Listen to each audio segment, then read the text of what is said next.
So it's less usual to have the Vivaldi Four Seasons played on the flute. Usually it's for solo violin.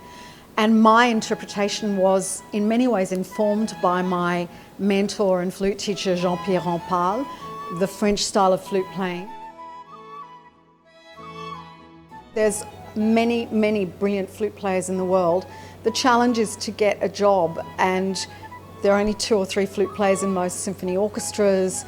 We flute players get better as we get older, so an 18-year-old or a 20-year-old is actually in competition with someone like me.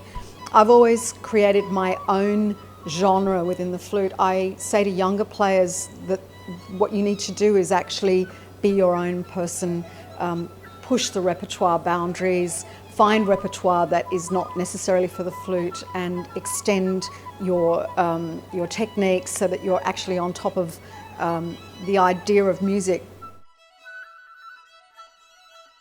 The myth of Pan and Syrinx is from Ovid's Metamorphosis. It's about Pan discovering the flute or the panpipes for the very first time.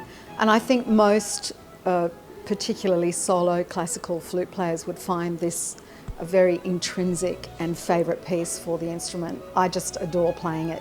Because it's written almost like an improvisation, but Debussy's written it in a very exacting way. So in some ways it has an organic tie to the Four Seasons in this idea of the flute being a very early instrument and an instrument of all cultures.